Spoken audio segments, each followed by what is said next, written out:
Hello, welcome to the Ponderings podcast. This is your host, Milo, and in this episode, I'm going to talk about James Hillman and his conception of depression. I'll be sort of talking about or continuing on the topic of pathology from the last episode.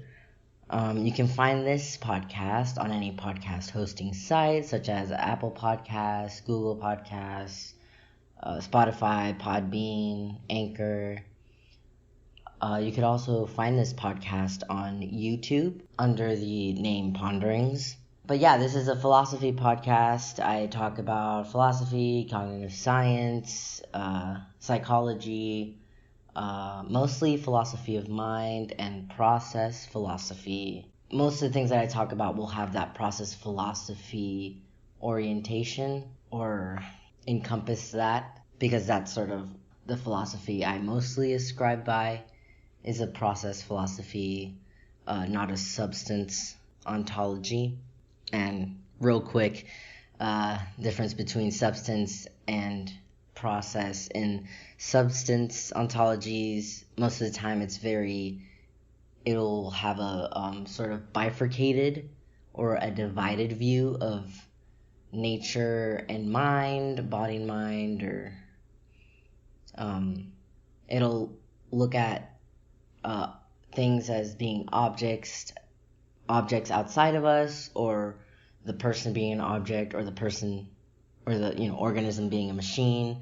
Substances would look at things as having permanence or being independent from other things. So saying mind is independent from body, or bodies are independent from other bodies, that you could take your brain out and put it somewhere else and you would still be you if you put it in a vat or something.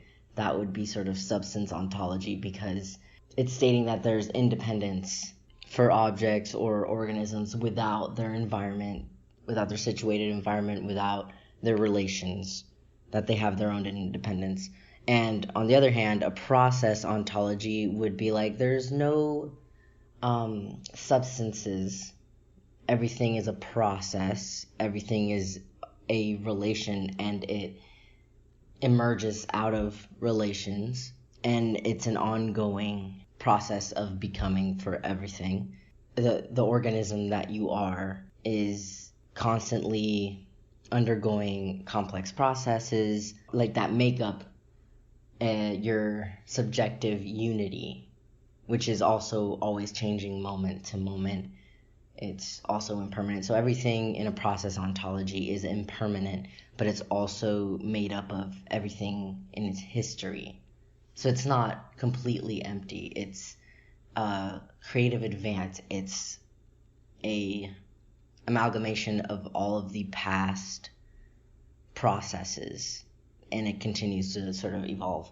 But yeah, very quick summary of that before I get into things. I'm always looking at things through that lens, process ontology, process philosophy. Okay, well anyways, today I wanted to talk about depression and James Hillman, how he talks about depression and pathology. So if you haven't watched the episode before this, it would be helpful, because it sort of gives his idea of pathology, and it shouldn't be something that should be gotten rid of or fixed or a flaw. It's just it's a growing pain. It's a part of the process of soul making.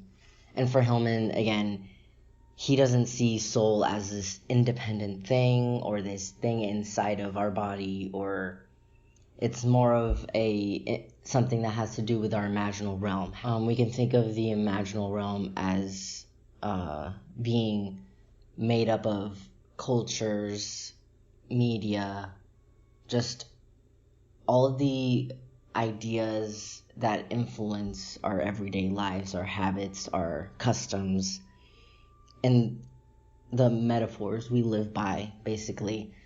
The soul is made through that, and how we engage with those metaphors, those archetypes, those ideas, those imaginal beings. And for Hillman, they do have a reality because of the way we interact with these imaginal daemons or essences, these metaphors. But anyways, as I read more of Hillman and as I explain more of him, it's gotten easier for me to understand what he means by imaginal realms. So I think it's kind of like with Whitehead. The more you, Alfred North Whitehead is a philosopher that I talk a lot about in this podcast, but Hillman, I see him, the process of getting to know his ideas, it's a thing that you just have to like continually encounter, and then it starts to make sense as you continue to read about him or continue to read his ideas. So again, while I explain all this stuff, I'm still also in the process of learning what his ideas are, but for now it's sort of that first impact for his ideas. But yeah, I wanted to read from the get-go his depression section from A Blue Fire. I'll probably be reading some quotes here and there and then explaining or just talking about them of what Hillman might be saying here. I just love how in the first section of his part about depression, it just hits you right off the bat with very controversial and sort of flipping psychology of what we know about psychology on its head. But yeah, anyways, it's on page 152, and I'll go ahead and read it. Depression. Because Christ resurrects, moments of despair, darkening, and desertion cannot be valid in themselves. Our one model insists on light at the end of the tunnel. One program that moves from Thursday evening to Sunday and the rising of a wholly new day, better by far than before.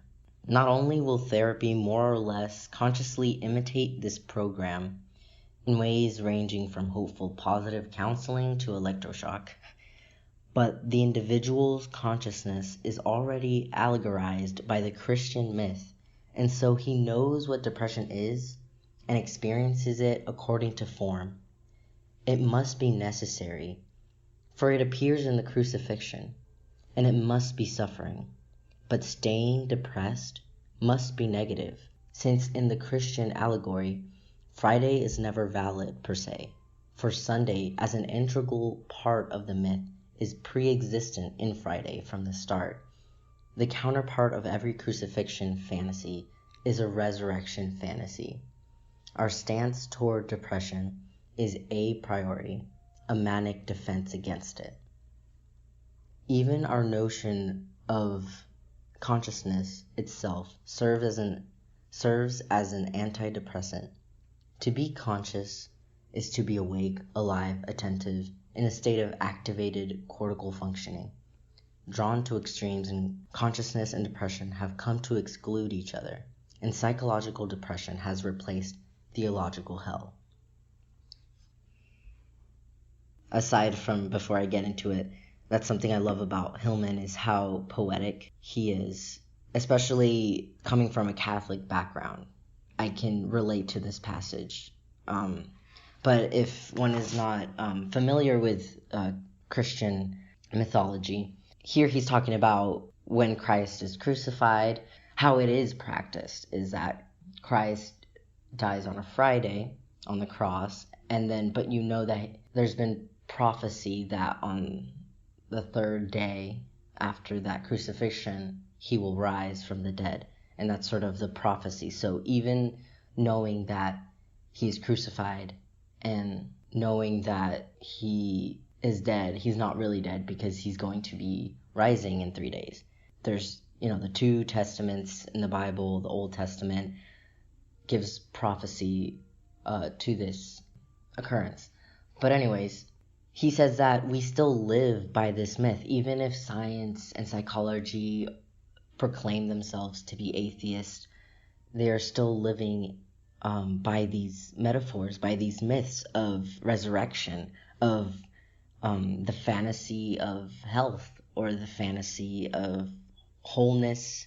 And I think that is extremely revolutionary for him to be talking about, because I feel like that is still something practiced in psychology and philosophy, this way of purifying, of perfecting ourselves. There's always this self-development aspect to, or this growth and self-development, and Hillman is against all of that. He kind of wants us to take depression for what it is, and not this thing that we need to overcome or get rid of or see as inherently negative. It's just something that is a part of, again, being alive. It's a part of our chemical processes. But he also doesn't just want us to look at it physiologically, because physiologically it would be, like I said, a part of the way our organism changes and moves. And this kind of goes back to the last episode where I talk about pathology as movement, or how Hillman talks about pathology as movement, pathology as a change. It shouldn't be something that's ostracized or seen as this is something we need to fix or eradicate. It's something we need to engage with or learn to engage with by engaging with it. And it's cool where he says even our notion of consciousness itself serves as an antidepressant. We want to be aware, but in this awareness, I think we need to be careful with the words we're using or the motivations behind the words that we're using. We have to make sure we're not trying to eradicate the processes that are emerging or the processes that call to us, that are wanting our attention. So if at the present moment you're feeling depressed, or you've been in a sort of state of depression, Hillman would say to engage with it.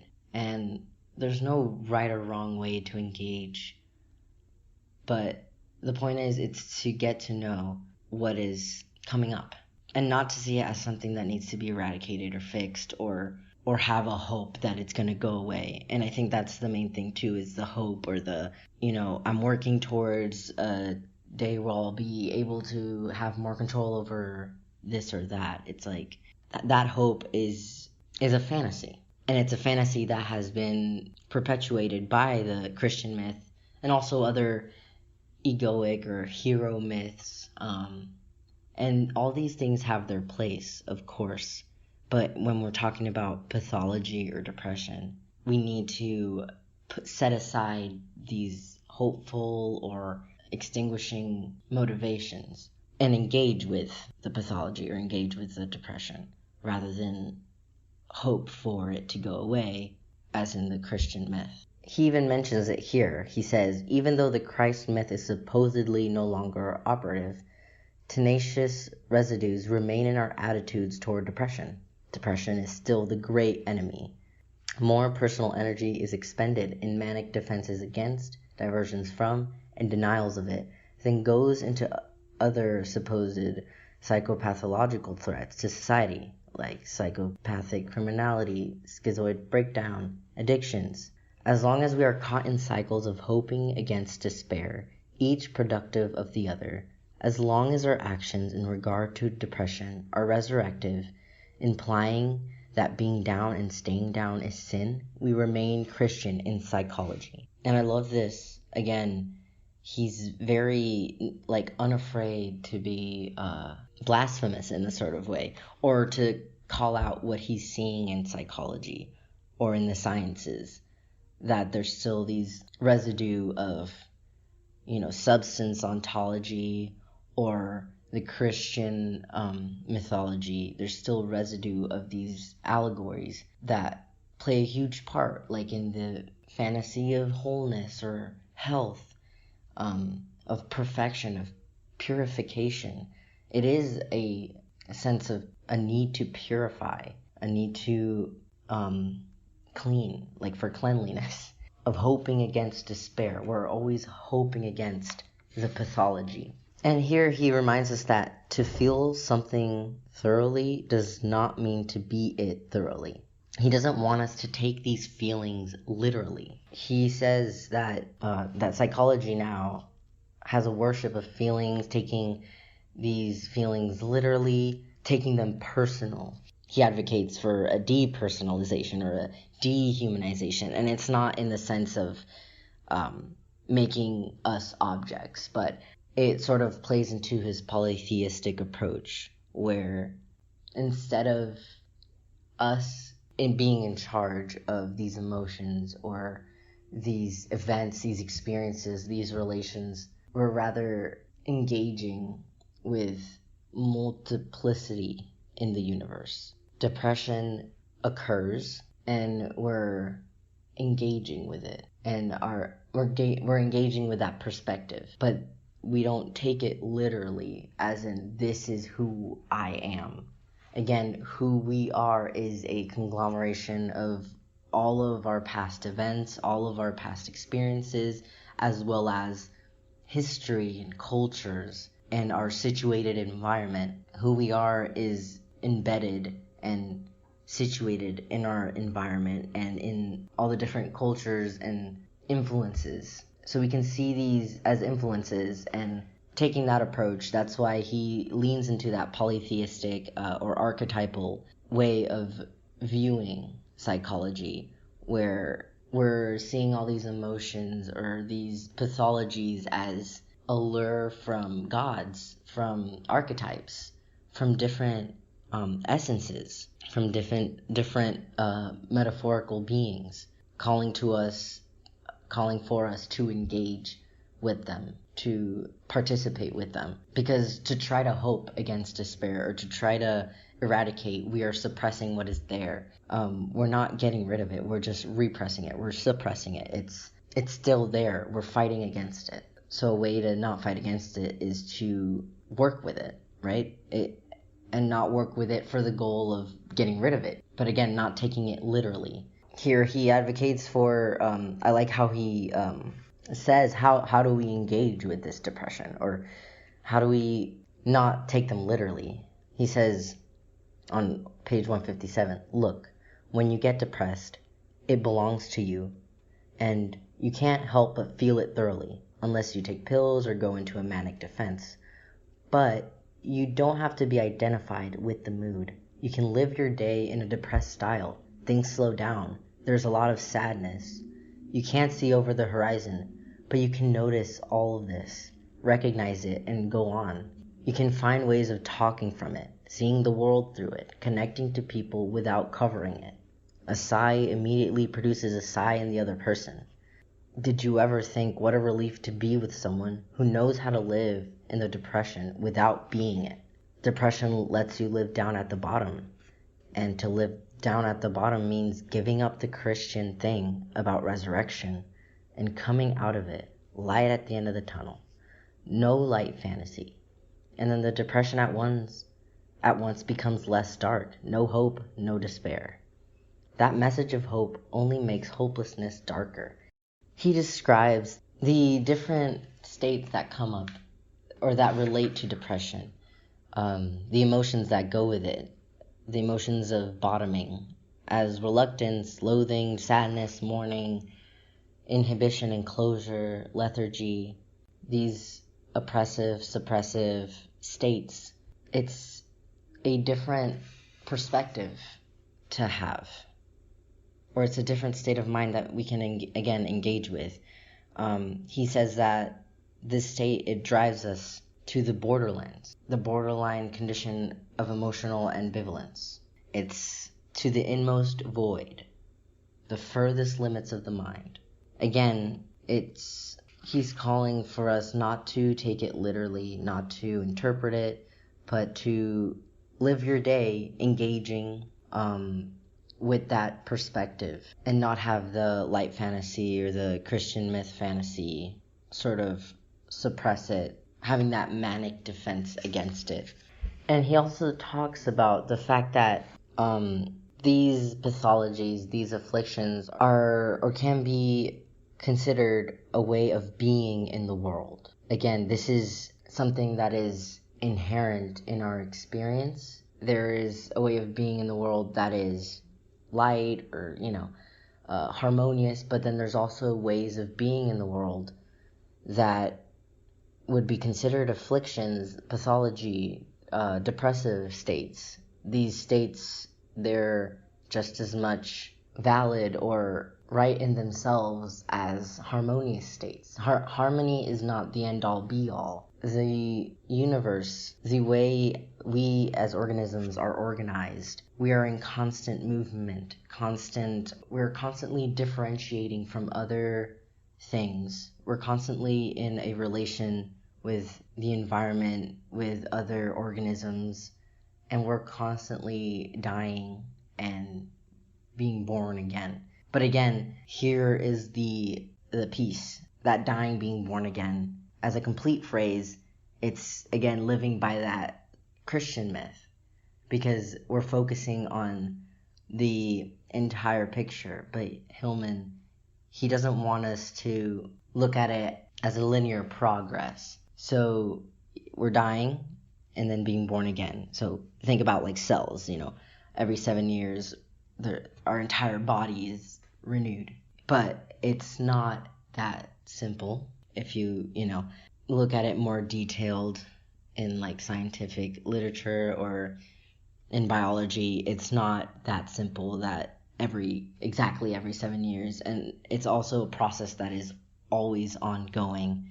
So again, this looking at the resurrection as the end-all be-all is not true, because that also passes. And again, you go into different states, different afflictions, different pathologies come up, and it's always this movement. So instead of focusing on a specific movement that you prefer, whether it's harmony, hope, a ecstatic movement, you focus on the movements that are calling to you at this moment, the present experience.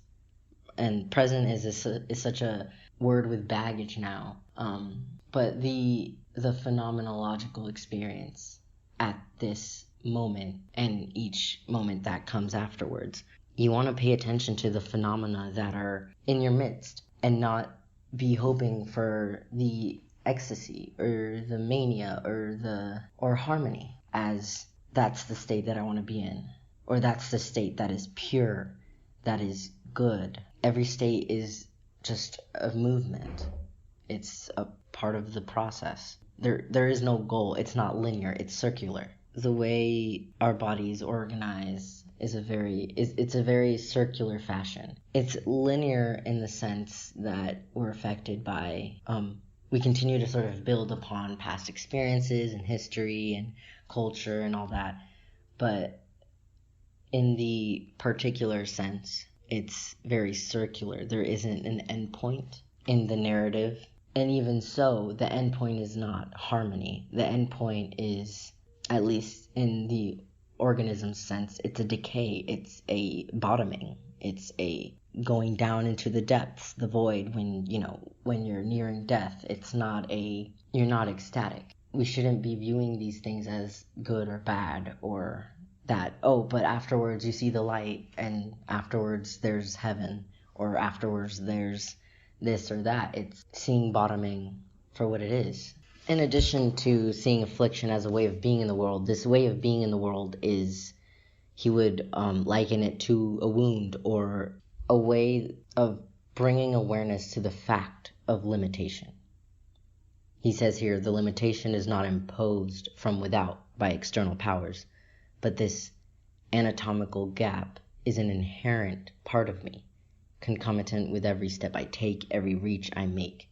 The wound is one's mortality. It's a reminder of that ultimate limitation that we have as an organism. We are in we're autonomous in the fact that we're self-organizing. Our cellular systems, our different systems in our body, they work together to create this subjective unity that we perceive. But this subjective unity is not a permanent thing. It is a thing that evolves, and it expands, and it advances creatively through its lifespan. But again, that subjective unity will cease to be at some point when the organism comes apart, basically, when it decays. And wounds, pathologies, afflictions give us the sense of that decomposition, of divide. And it's just a part of the process. If we're even looking at the self-development thing, we have to really look at our pathologies as ways of deepening or of creating soul. That is how we create soul. This negative, this dividing and multiplying. It's essential to process. I'm going to end it here with this quote to give us an idea of how he wants us to reverse or be aware of the fact that Christian myth is so prevalent in the way we do psychology today, and even the way we do science and things like that. He wants us to be aware of that and then to undo that or look at it differently. But yeah, so I'm going to end it with this quote on page 162. So here's the quote. Healing comes then not because one is whole, integrated, and all together, but from a consciousness breaking through dismemberment. Afflictions and pathologies, they bring awareness to division, to growth, or to process. And movement and change, these are things that are inherent in process. And afflictions, depression, pathology, these specific states call to us to pay attention to the fact that you have a body, or that you are an impermanent subjective unity, that things break down in order to multiply. And the fact that you're made of many cells and all these moving parts, they need to multiply in order to survive. The emergence of our being is constantly having to rely on the fact that we need ourselves to continue to multiply and to die as well, to habitually self-organize themselves, our organ systems and all that. And then our representations, our embodied cognition, it needs to continue to perceive the world, to take in ideas, to take in different perceptions and experiences in order to continue. We wouldn't be alive if this process wasn't ongoing. I guess in that sense, that's something that is unimaginable, a process that is stagnant, because even for things that move so slowly, such as rocks in their molecules, there's still movement occurring. There's still change that happens over time to mountains, rocks. There isn't a single thing in this universe that is not in motion. But again, that motion isn't predicated upon the fact that there's a light at the end of the tunnel, or there's this harmony that we're aiming towards. I guess here with what he says about consciousness, the healing coming through just a consciousness breaking through dismemberment is just you engaging, you being with all these different processes and allowing them to emerge and take place. Whatever it is they're trying to say, to let that be said and heard, instead of eradicating it or trying to eradicate it, which turns into you just suppressing it or going into, again, like a manic defense against it. So that's all I have for today on depression, or that's at least the section of depression in James Hillman's A Blue Fire. I'll definitely make more videos on James Hillman as the podcast goes along. I'm really enjoying his work. It's a breath of fresh air to hear that harmony or unity or health or all these things are not this ideal, or we have our ideals and we have our goals, and these are all things that have their place and their moments in time, but we should also provide or give the rightful place as well to afflictions and pathology and all the various emotions and emotional states. They should also be given a place at the table, because they're there. We can ignore them, but they're still sitting there. They'll just get more agitated at that point by the ignoring. But yeah, I hope that you were able to get something out of this episode, get a deeper understanding of James Hillman's psychology and how he tries to kind of put the contemporary psychology, or the way contemporary psychology has been heading and is still focused. I think acceptance and commitment therapy is definitely on a similar path to what James Hillman is talking about, because of the fact that you're trying to be present with these things that you want to repress, you want to eradicate, because of how culture and society valorize the good, quote unquote, and demonize, literally still demonize things like mental illness, prescribed as abnormal, even though it's very, very common for people to just have a variety of emotional states or just states of being that are just a part of the process, a part of existing. But yeah, I hope this episode was helpful.